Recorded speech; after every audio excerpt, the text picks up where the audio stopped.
So Gen Z hipsters are raging against the machine in New York. They're having a Luddite festival. Not, Yeah. not kidding.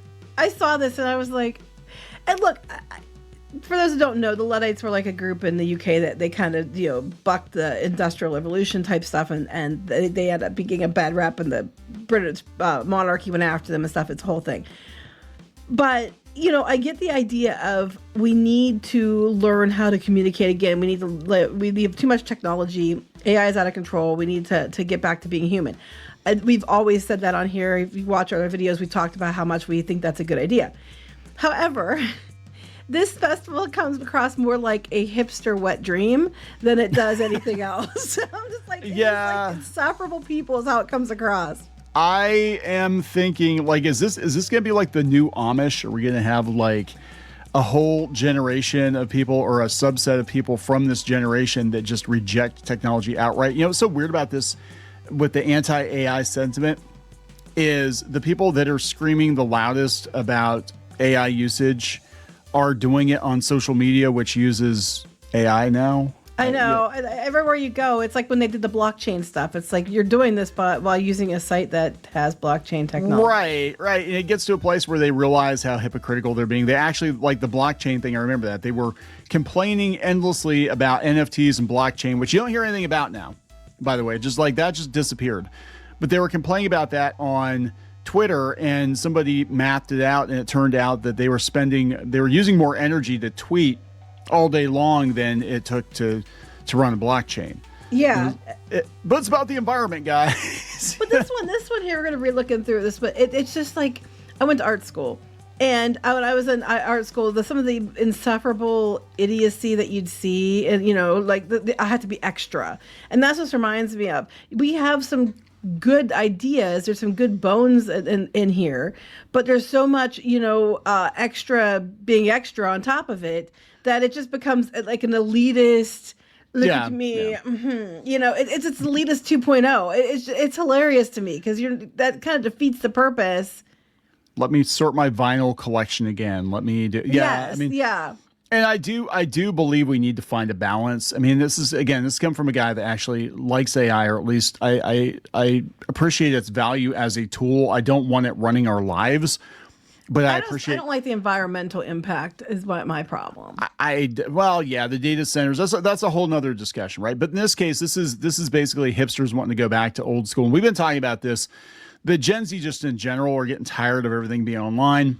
I don't disagree with that necessarily. I mean, I did a couple of videos yesterday talking about, how we're getting rid of physical games completely, and it would be nice to just have a cartridge to plug into a machine and turn it on and it works. I'm all for like going back to doing things, the way they used to be. I love it. I mean, I grew up canning. I know how to make sauerkraut. I know how to do all that crap. You make good kraut. I do. My family that makes it. German family, they make kraut, really good kraut, crock and all. It's just I know how to do all that stuff, and our kids actually know how to do stuff like that. Our daughter was just crocheting stuff yesterday for she was wanting to make part of a costume. We know how to do that stuff, and I love to see people wanting to learn, and I wanted to see that continue. The issue is that it goes from just like these are things we do because we need to do them, and that's how we do things, to isn't that quaint? Let's go back to doing that, but we can't just do it and just learn how to do it and share with others. We have to make a big production out of it in a park in New York City. Yeah, that's where it becomes performative. So we'll talk about this. Was it Backrock Rooms or whatever they had, or whatever the game was? Oh yeah, they were doing. They were charging thousands of dollars to play or whatever it was. Board games, chess. Yeah, it's kind of crazy. So let's talk about the Luddite Festival in New York. Before we get into it any further, please subscribe for more pop culture news, views, and rants. Guys, get woohoo if you do. Woohoo! I know that involves getting on the internet and everything, and that could be a problem for some people. But if you'd like more Clownfish TV, go out to more.clownfishtv.com. That's more.clownfishtv.com for more episodes, podcasts you will not find anywhere else. And speaking of podcasts, if you'd like to listen to us, you can go out to iTunes, Spotify, Amazon Music, iHeartRadio, wherever you listen to podcasts. We're there. Give us a subscription. Give us a subscribe. Is that how we do it? Give us a like. Give us a subscribe. Write us a good review and help us out on the audio side of things. So thank you very much for that. I would consider myself, if we're talking Amish, I would consider myself a technological Mennonite, where I'm kind of in the middle, where I appreciate the value of it. I use it every day, but I think we need to rein it in a little bit. Not a little bit. It needs to be reined in quite a bit, actually. But yeah. I would like to see, and I've talked about this before, I would like to see us go back to an older version of the internet before all these corporate interests turned it into a shithole and they started tracking you everywhere. Just like go back to like GeoCities, and they have, I think it's, is it NeoCities? I did a video on a while ago where people are trying to replicate like late 90s, early 2000s websites. And I kind of think we need to go back to that. But anytime anything becomes successful, all the corporations and the governments get involved and it becomes a shit show. Either they make you buy, they make you sell out, or they shut you down, or do something. Exactly. Stall you in court around money or something to make sure that they get to control everything. Hey, so I hope this giant female effigy was ethically sourced. That your cloth was, I hope it was recycled cloth. It looks recycled. And I hope it was, like, old newspapers recycled. It was all recycled. And then, I make that joke, but I actually do that. I actually would go to, not recycling, but yeah, that too. But I cycle, they call it upcycling. Upcycle. I'd go to like Goodwills and stuff. And when they do their clearance and get stuff, like back then it was like 50 cents. I'd buy up clothes and stuff, and I'd turn them into other clothes or turn them into doll clothes for our daughter and stuff. I mean, why pay for full yardage of fabric when you could just, keep something out of a landfill? And that's, I sound like such a crunchy person, but you know what I'm saying? You actually, if you were born like 20 years sooner, you probably would have been a hippie or something. I don't think I would have been. I'm not into all that stuff, but I know how to do things. I know how to stretch a dollar. I know how to make things if I need to. She's very handy like that. Yeah. So this is coming from Wired. On Sunday evening in the middle of Tompkins Square Park in New York City's East Village, it's a nice place. I don't know what it's like now, but hundreds of people gather in front of a giant papier-mâché face of a woman wearing a crown. She's the backdrop of a play, her body made up of curtains that look like a dress but serve a dual purpose, allowing actors to scurry on and off stage. Oh my God, they're doing plays and pantomime. I'm here to watch over this. That's what I'm saying. It's like Croston's insufferable. I'm here to watch a performance called Luddite Recreations, which is a history of the Luddite movement, a group of artisans and textile workers who resisted the adoption of machines during the early years of the Industrial Revolution, and whose resistance to being displaced from their work was met with violence by the monarchy. Well, now just anymore, if you don't get with the program, you're not going to be able to buy and sell anything. Some of the lovely talking series involve how to flirt and date offline, mending, and learning to fight against data centers. You had me I told, I think data centers are bad, but I'm like, you're gonna have class on how to fight data centers. We have to teach people. This is so weird. This is like kind of everything, I guess, all in one one messy lump. People don't know how to talk to each other offline anymore. So I agree with that. I think that's a good class to take. And the reason I think people talk shit online is they're not used to having to deal with people in real life where you actually could get hit if you talk shit. So they think they can just talk shit. And then it's like, well, they're just internet people. They're not real. Whereas back in the day, if you talk shit to somebody, there's a very good chance they would punch you in the face for that. But you'd get hit. Yeah. Right. And most people met their significant others in real life. Now, not getting hit. And it was weird because we did meet online, but back then it was strange to meet online. And the reason that we met online is because we were geeks, and geeks were online first. But like it wasn't normal to meet people online. In fact, it was kind of like, we would tell people stories like, yeah, we kind of met online. And now it's like there's like 50,000 different dating apps, and that's just how people meet. It's weird. Mm-hmm. It's like eBay. It's like, just go pick a partner. Search it, pick a partner. Yeah, it's very weird. So everything's so handcrafted, giving the energy of a high school production. Behind there's 10 different zines. Oh, cool. Zines covering everything from how to get off Spotify to the role of surveillance technology in schools to why generative AI sucks. Everything about this screams the 90s. If you look at the way that they had the posters and stuff, they moved on from the 80s, and now they're in the 90s. Well, I was actually kind of part of the zine scene in the 90s. I know you were. So. That's why I said 90s. Yeah. I was a proto hipster.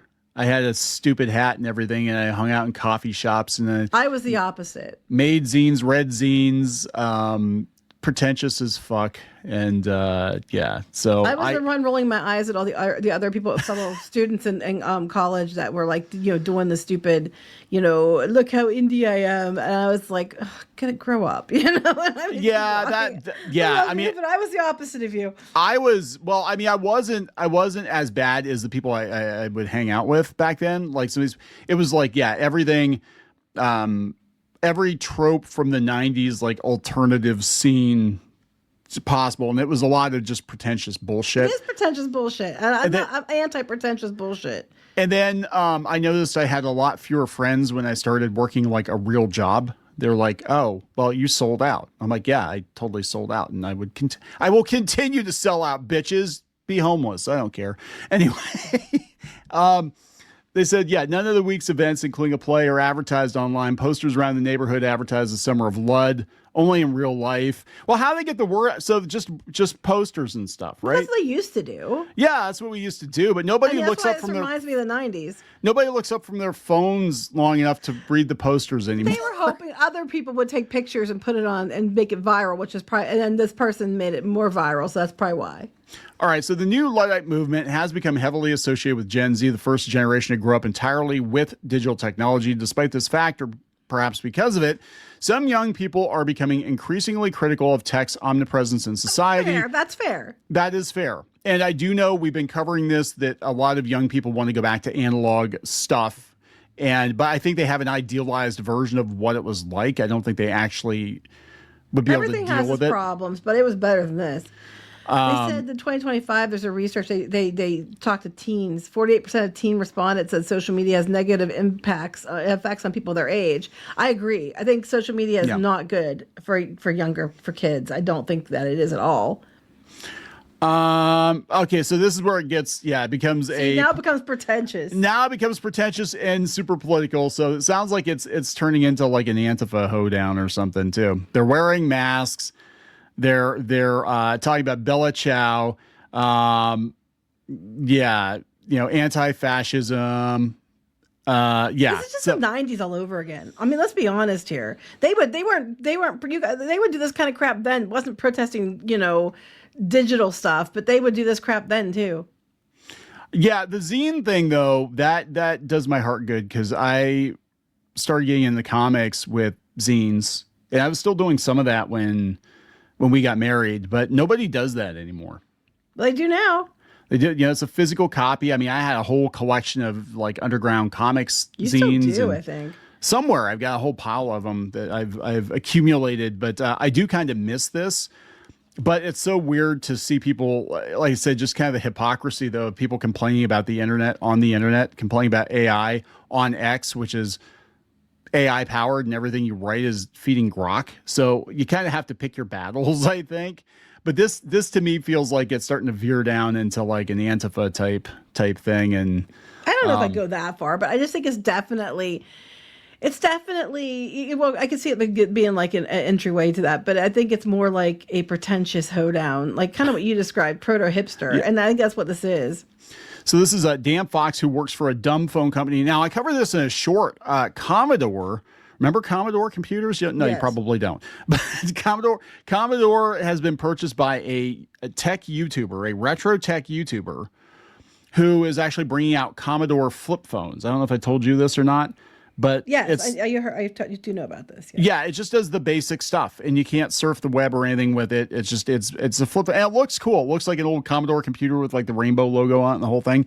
Very cool looking device. But more and more people want that. They're like, I just want a phone. I need to be able to talk to people, but I don't want it. I don't want to be tethered to this thing 24/7. And it doesn't track you or anything like that. But this guy works for that's what they're calling them, a dumb phone company. We used to just call them phones, and hosts phone-free meetups at his Brooklyn home for other people interested in getting offline. Announces his platformless run for president as part of the festival, but is the desire to defy consumption on a personal level that animates several of the people who speak to Wired. Okay, I'm just... This is hipster shit. It's so pretentious. And a lot of people refuse to be identified, or this one wants to be identified by their chosen name.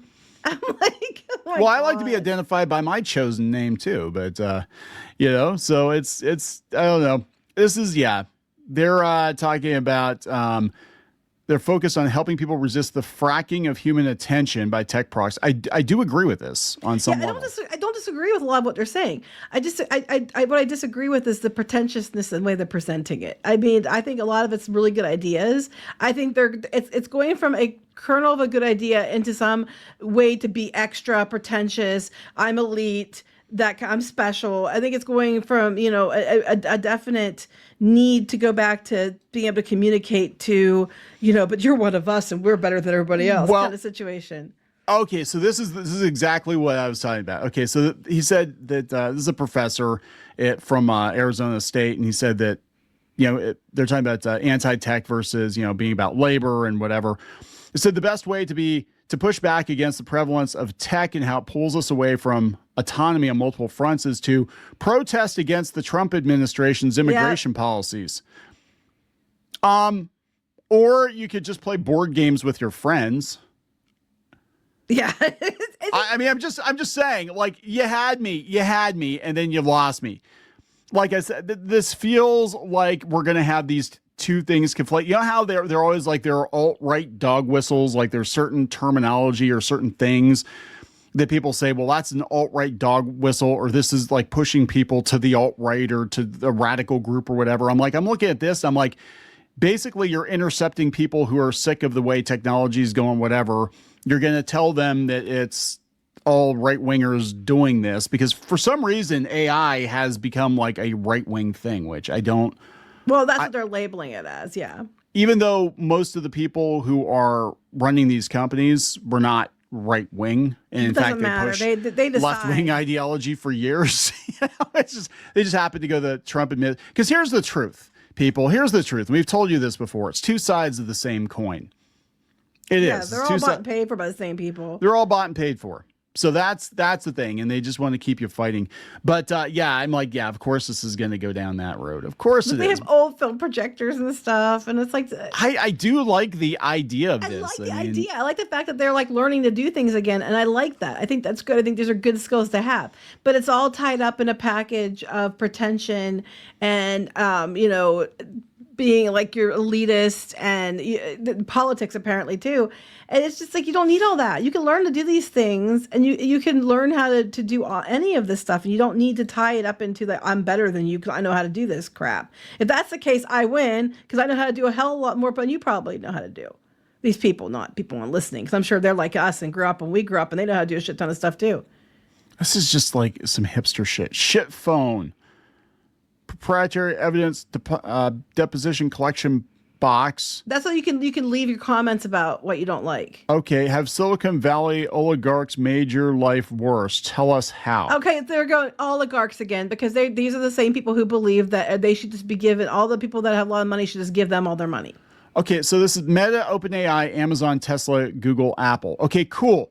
Please, for the love of God, if you're anti-tech or anti-AI, why the hell are you on the internet all the time? Why are you on the internet more than I am complaining about the internet? Well, these groups are supposed to be staying off the internet. Remember, they only put posters up. Okay. No, they're not because they have old accounts. They hang out on Reddit all day complaining about the internet. I'm sure Reddit's probably fine. I don't see that on the list. They think that one's okay. But yeah, I don't use Facebook much. I use the internet mostly for business. I've been trying to cut back on X, not because of some political thing, but because it's a shit show and it incentivizes you to shit on other people. They're just talking to different people who don't want to be identified. And then they're saying about, one of the problems is people worry if you leave social media, all your friends are there, you'll be cut off. They're trying to find new ways to meet people. They're quitting dating apps and they're trying to do in-person gatherings and they're trying to learn how to do things on their own and make their own stuff. And I love all those things are good things. I support those things. But what is going on is those things shouldn't be wrapped up in plays and elitism and gateways to how to be anti-Trump. And they're not related. Like, you know, you want to have more friends and, you know, that you can go meet up for in person and go do things and go to festivals and, you know, things like that. Then yes, that's fun. By all means. But this seems just so elitist. I mean, make the zines, make the learn to mend, learn to do those things. But there's nothing about it that. Code. Yeah, don't learn to mend. Don't learn to code. There's nothing about this. My mom's a master seamstress, so I know how to sew. There's nothing about this though that makes you better than anyone else. But that's the vibe I'm getting from all of this. Is like, it's another case of the hipster elite bullshit. Yeah, and then somehow we're better than you because we're enlightened and you're not. And it's like, bitch, we've been enlightened for decades. Okay. There we go, guys. So, yeah, this is part of the Summer of Lud, I guess. Summer of Lud. This is a Summer of Love. Oh my God. Okay, and I love like the old block print look of it. Yeah, I do appreciate that. I do miss this era, like you said, the 90s. I do miss it. New York was like New York, San Francisco. We don't see enough block printing anymore either. I'm for that too. I know how to do that. I know how to do that too. So I used to pull screens and stuff, printing shirts and all that stuff. I used to do all that stuff. I know how to do that stuff too. Anyway, we're gonna wrap it up. Yep. Please subscribe for more pop culture news, views, and rants. We'll talk later. Bye.